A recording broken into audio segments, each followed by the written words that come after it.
Hey guys, I'm Jessica Young, your bikini fitness trainer. I am so excited that summer is right around the corner. Woo! Now, exercising outdoors in summer is healthy, despite what some people might think.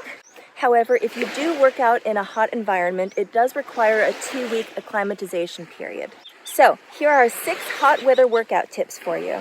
Drink lots of water. And I do have a special drink recipe for you, so #cliffhanger. Listen to your body and stop your workout if you feel dizzy, faint, or nauseous. I love summer. Can you tell? I'm at the beach. You know, nothing is better than wearing a bikini on the beach in the middle of the summer, in the sunshine, with the waves right there, and working on your sexy suntan lines. So when you work out outside, make sure to get maximum skin exposure because you get to receive sunshine, vitamin D, and just as long as you don't burn, the sunshine is actually really good for you. The burning is where skin damage comes in. Also, an added bonus is if you're walking around barefoot like I love to do, then you get to receive negative ions from the ground, from Mother Nature. And if you're like me, you love exercising outdoors, but the heat, like, whew! You know, when I first arrived in the Philippines from San Francisco, I just came from the coldest, wettest, windiest winter ever. With, I swear, like 40-hour winds, 50-hour winds, something like that, just like non-stop and overcast, and it was like I couldn't even hold an umbrella because I was afraid that it would invert. And then, coming straight to the Philippines, they were in the middle of their summer because the Philippines, I think their summer is like March, April, May, something like that. And then in the United States, it's like May, June, July, August, depends on where you are, September, in like Florida, something like that. I had just arrived 2 weeks before my bikini competition, which is not good. Ladies, if you're competing in your bikini competition and you decide to have like a working vacation beforehand, do not do this, especially if you're traveling halfway around the world. Not good. So I was really, really heat intolerant, coming from San Francisco, obviously. So I was constantly dehydrated. I constantly felt like I was overheating, like, and then my workout intensity was just like way up here. When I knew that I was working out kind of like this, I felt like way up here, like my thermometer just went. It was a new environment. It was a different diet, completely different diet. I mean, in San Francisco, we're really spoiled. You know, we have access to green juices and wheatgrass and, you know, all the veggies and fruits from all over the world. Bananas from Ecuador. And in the Philippines, where I was for those first 2 weeks, we had access to pork, which I don't really eat. I prefer fish. Like salmon, you give me salmon any day of the week, I will eat it. There were different kinds of vegetables that I was not familiar with cooking, and there were no grocery stores, so I had to make do with what I had. So yeah, all in all, I completely bombed the bikini competition, obviously. But hey, there's always next time. And also, there was a drastic time change. So I moved forward 15 hours or 16 hours at the time, I think. I don't remember.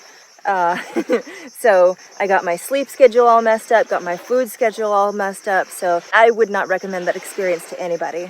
But the main reason it was so hard for me was I was not acclimatized yet. Acclimatization is responding physiologically or behaviorally to a change in conditions in the natural environment.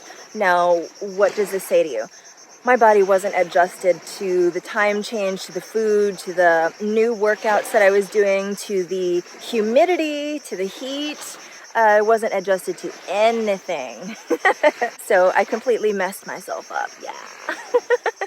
And the reason behind this is blood has 2 conflicting tasks required for your survival, basically. It needs to supply your working muscles, so when you're working out, you know, those muscles are working. And if you're in the heat, then blood needs to go to your skin to cool your body. So there's less blood available for your muscles, your heart works harder, your heart rate and your intensity increases. Like, definitely my perceived intensity was like, Women's Day magazine featured an article that was basically how to beat the heat. And I wish I would have read it before that competition. That would have probably bumped me up a few placements. So here's their best advice, plus my tips to prevent heat-related issues. Number 1, dress appropriately. So depending on the type of exercise that you do, you may want tight-fitting clothing, loose fabrics, mosquitos.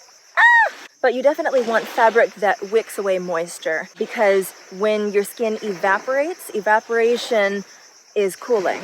Number 2, stay hydrated. More sweat equals more need for rehydration in order to avoid cramps, exhaustion, heat stroke, and at all costs avoid sugary sports drinks, because they really do more harm than good. And you know, if you're trying to lose weight, it's really, really not good for weight loss, because they usually contain a lot of calories, a lot of high fructose corn syrup, which is actually linked to obesity. Bonus time! See my blog below for my homemade electrolyte drink recipe. Number 3, avoid exercising in peak heat. So unless you're acclimatized and can keep your functions at the top of your mind like a machine, water, heat, heart, blood, muscles, brain temperature, rock in front of foot, falling. Number 4, protect your skin. Astaxanthin is a good supplement to take because it's a natural carotenoid, which occurs in algae, crabs, lobster, salmon, shrimp, and it gives you kind of like an internal sunscreen. Proper skincare.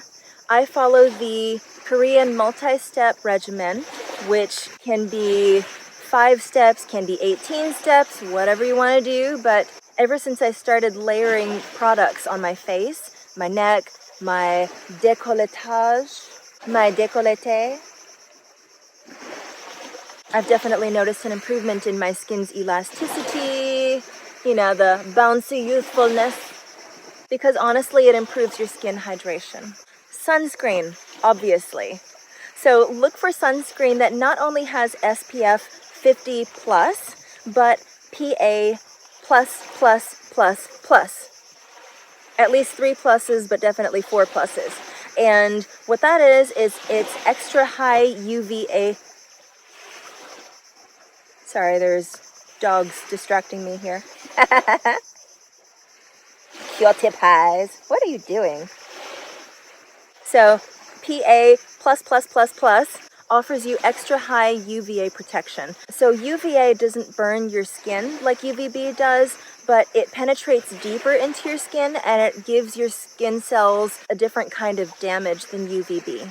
Now, if you're working out in the full noon sun straight ahead, then I would recommend that you follow the local Filipino example and wear long sleeves that cover your shoulders, a brimmed hat, not a cap, because a cap only covers you like this, and then if the sun is over here, then it still hits you on the cheek, right? Because your cheeks are part of your face and your neck and all that beautiful stuff. You want to protect it. And sunglasses. We gotta, limit these little guys right there. 6, seek water. Water exercise is ideal. Pools are good in a pinch, but they do have toxic chemicals. I would recommend working out in a lake or an ocean. And on that note, I invite you to pre-register for the launch of my brand new Bikini Body water workout program that's coming very soon. I'll let you know. Bonus time again! Here are some quick cool-off hacks for you. Run cold water over your forearms because that will lower your body temperature. Spray cold water on your skin and fan it with a fan, an electric fan. Your hands work too. Now, room temperature water also works. It's less refreshing, but it's still effective. Apply an ice pack on your forehead, your neck, back of your neck, front of your neck, your chest, your tummy, and your groin. Make sure to listen to your body. Stop your workout if you feel dizzy, faint, or nauseous. Put your ego aside. No egos allowed here. You know, overheating really is dangerous. And some of the symptoms, this is not an exclusive list. There's a lot more symptoms than this, but some of the symptoms include dizziness, lightheadedness, if you feel faint, if you have fast or shallow breathing, if you start to get headaches, if you get muscle cramps, if you start feeling nauseous, or if you start vomiting, no sweat, you're not sweating at all, like just you're completely dry, that's not a good sign in the heat. If you have a rapid pulse, like, you know, you just feel like your pulse is like racing really, really hard. And what really throws people off is if your skin is cold and clammy, or if you get the chills. Now, honestly, in the heat, you should never have the chills. So if you start getting the chills, you really need to immediately call a medical professional and get their advice.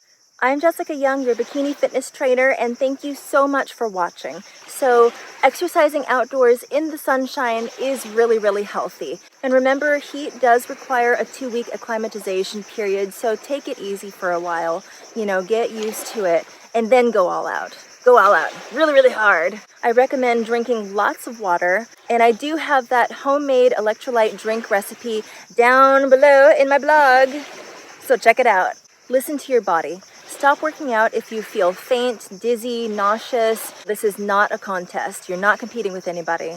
And as always, make sure to post your comments, questions, and future fitness topics below. And make sure that you're one of the first to get registered for my brand new Bikini Body Water Workout Program at jessicayoungfit.com. I'm so happy to see you here each week. I'll see you next Friday at 5 p.m. Pacific time for another Bikini Blog episode.